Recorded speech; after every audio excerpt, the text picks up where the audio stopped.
प्यारे विद्यार्थियों, आज हम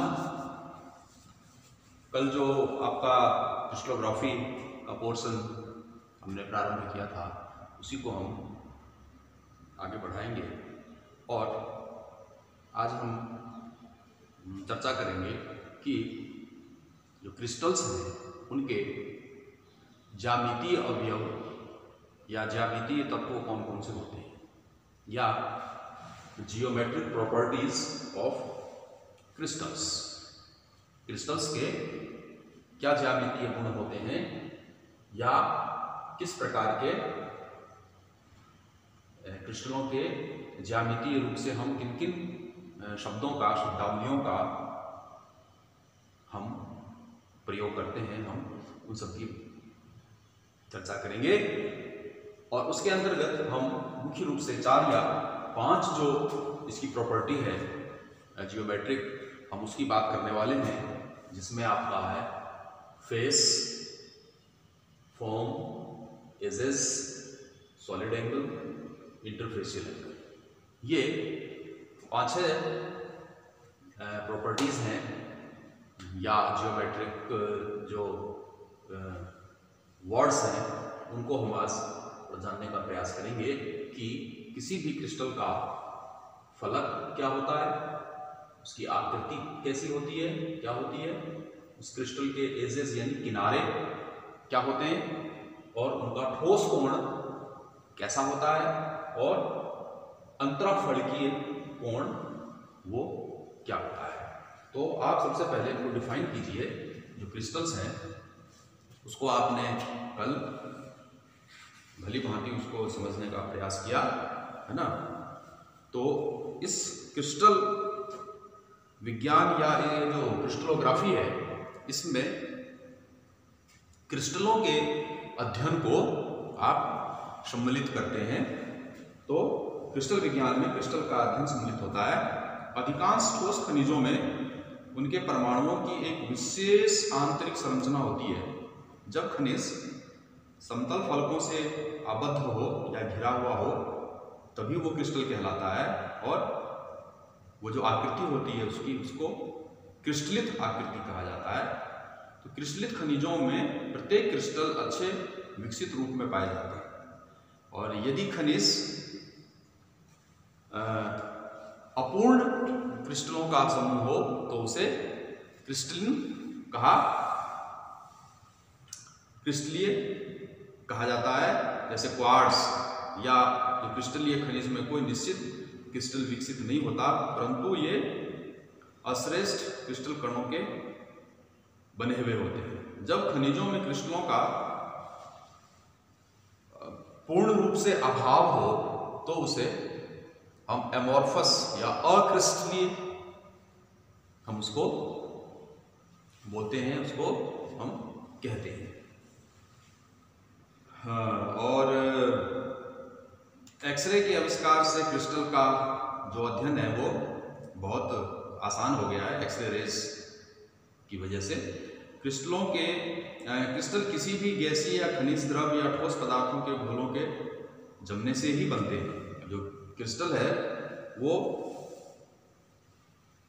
खनिजों के जो लिक्विड है, द्रव है या जो गैसेस हैं उन्हीं के सॉलिडिफिकेशन से और क्रिस्टलाइजेशन से, उनके जमने से और उनके क्रिस्टलन होने से ही आपको उसके क्रिस्टल मिलते हैं, ये क्रिस्टल बनते हैं।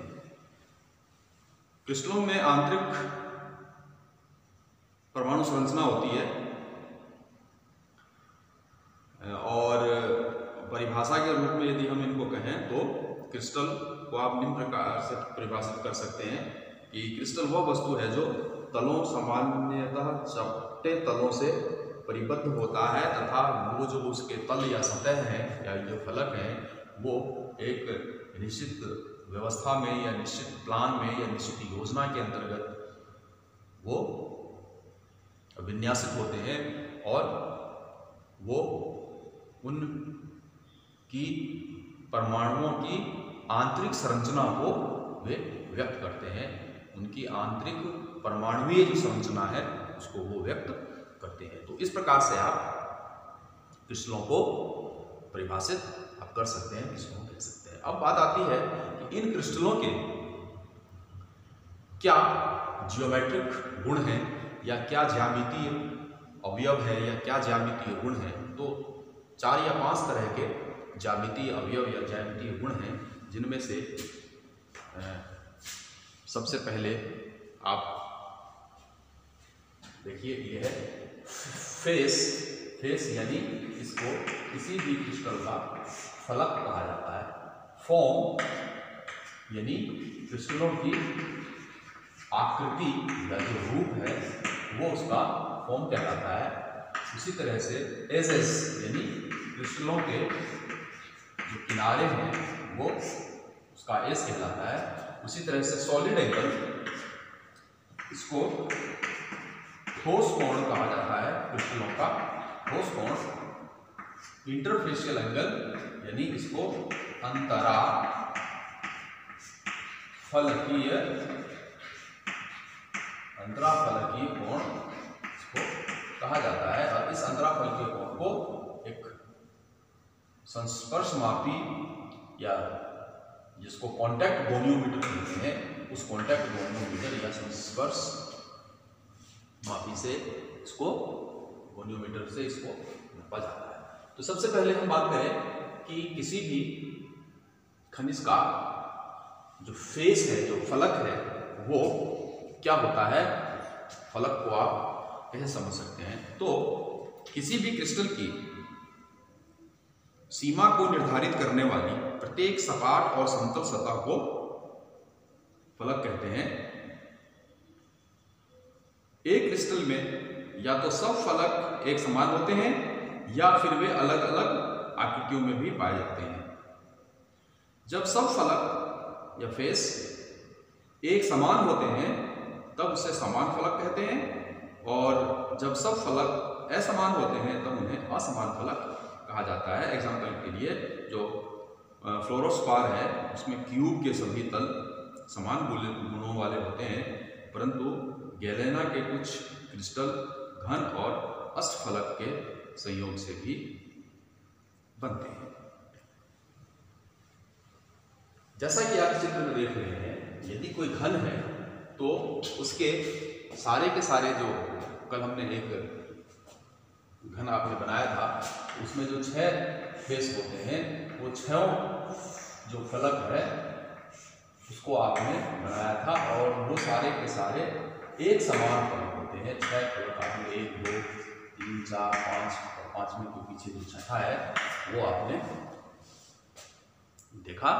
तो जो फलक है, जो फेस है, वो जो समान सतहें हैं, एक समान है तो समान फलक, और यदि अलग अलग फेसेस हैं, जैसे एक आप क्यूब का एग्जांपल देखें, घन का एग्जांपल, ये जो मैंने बनाया है इसका एक छोटा सा मॉडल क्यूब घन, इसमें आप यदि देखेंगे तो एक समान 6 सतहें इस क्रिस्टल में, इस घन आकृति में आपको देखने को मिल सकती है।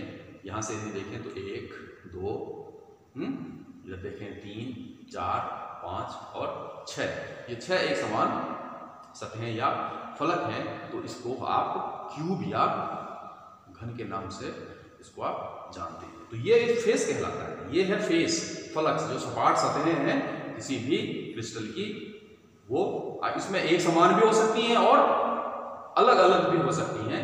जैसे आप इस चित्र में देख रहे हैं, देखिए एक फेस ये है, ये कंपोजिट है, ये मिस कंपोजिट फॉर्म है, ये है ना। तो इसमें इस प्रकार की फलक भी है और इस प्रकार की फलक भी है। तो 2 प्रकारों के फलकों के मिश्रण से ये बना है। तो इसको कंपोजिट या सम्मिश्र फलकों वाली आकृति या फॉर्म आप कहते हैं। उसी तरह से आप ये ऑक्टाहेड्रॉन में देख रहे हैं, इसमें अलग प्रकार की ये जो फेस है, इसमें 8 फेसेस होती हैं अलग प्रकार की।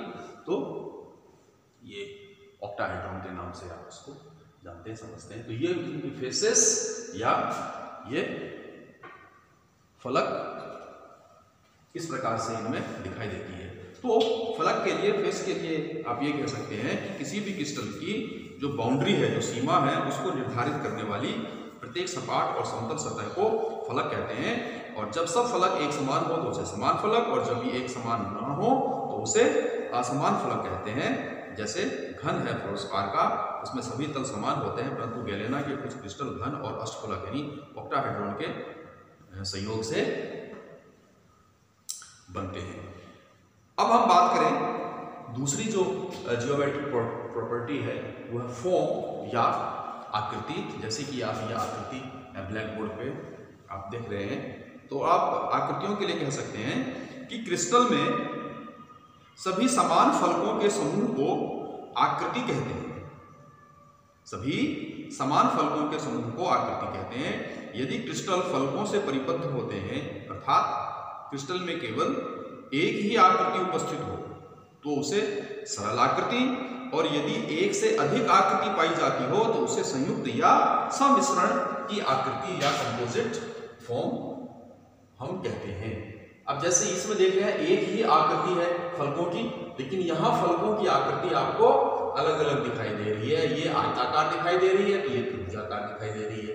तो इस प्रकार की जो कंपोजिट फॉर्म भी क्रिस्टलों में हो सकती है।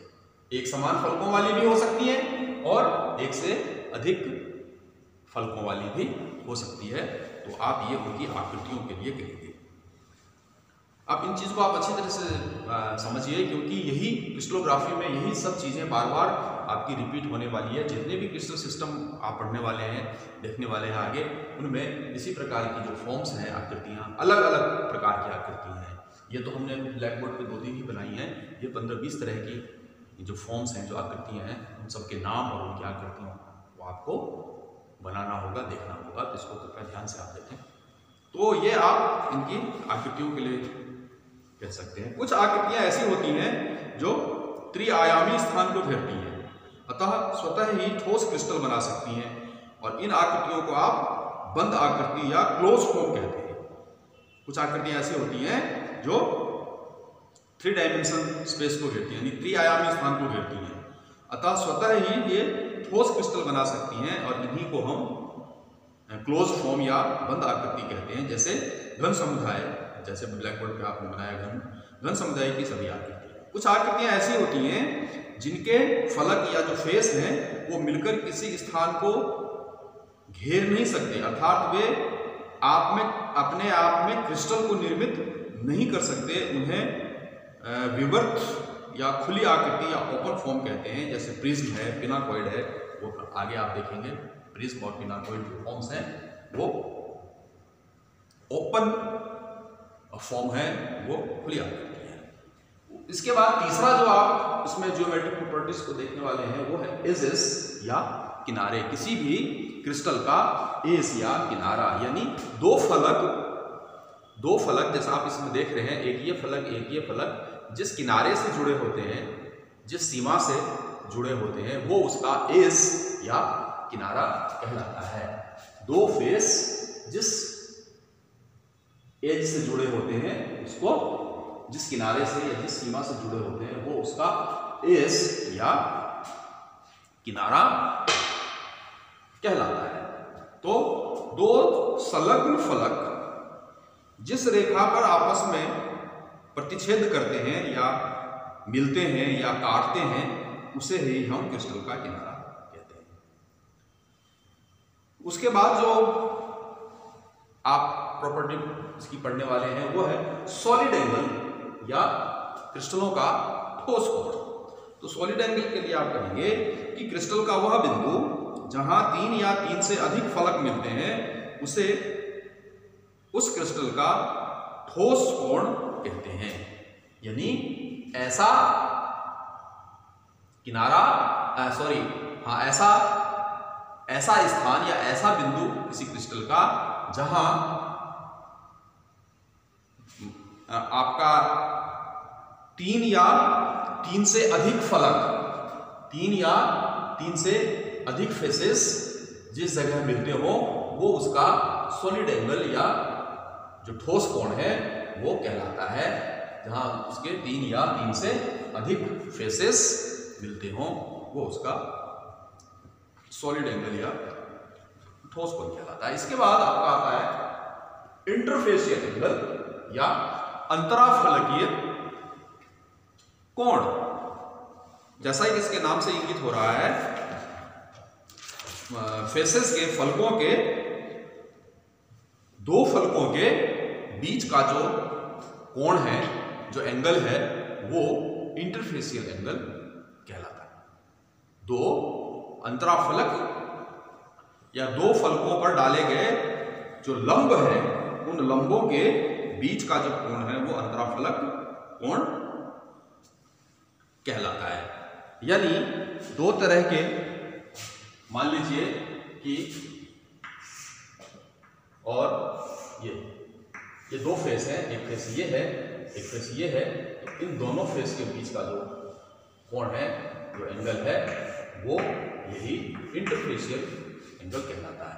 और इसको एक कॉन्टैक्ट गोनियोमीटर आता है, एक इंस्ट्रूमेंट आता है छोटा सा, उसको आप कॉन्टैक्ट गोनियोमीटर या इसको संस्पर्श कोणमापी कहते हैं, उससे इसको मापा जाता है। मैं भी आपको दिखाता हूं। ये एक इंस्ट्रूमेंट होता है, इसको कॉन्टैक्ट गोनियोमीटर या संस्पर्श कोणमापी कहा जाता है। इसमें जैसे आप लोग प्रोटेक्टर वगैरह यूज करते हैं ज्योमेट्री में, डी या चांदा जिसको आप बोलते हैं, वैसा एक ग्रेजुएटेड आर्म होता है, एक चांदा बना होता है। आप यदि गौर से देखें तो ये बने होते हैं, इस पे अंशांकित है, ये इस पे रीडिंग लिखी हुई होती है।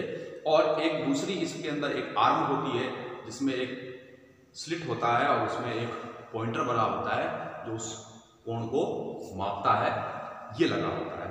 अब जब आपको किसी भी क्रिस्टल के फलकों के बीच कोण ज्ञात करना होता है, आप उस क्रिस्टल को इन दोनों आर्मों के बीच, मान लीजिए आपको इस फेस और इस फेस के बीच का इंटरफेशियल एंगल ज्ञात करना है, तो आप इस प्रकार से लगाएंगे और इस स्लिट में जो रीडिंग आ रही है उस रीडिंग को आप नोट कर लेंगे, वो उसका इंटरफेशियल एंगल या अंतराफलकीय कोण कहलाता है। इसको हम संस्पर्श कोणमापी या कॉन्टैक्ट गोनियोमीटर के नाम से भी हम उसको जानते हैं, समझते हैं। तो इस प्रकार ये आपकी सामान्य जियोमेट्रिक प्रॉपर्टीज हैं किसी भी क्रिस्टलों की, जिसमें आप face, form, edges, solid angle, interfacial angle, इनकी आप चर्चा करते हैं। थैंक्स। आगे की क्लास में हम इसी को आगे बढ़ाते हुए जो इनके सिमेट्री एलिमेंट्स हैं क्रिस्टल्स के, हम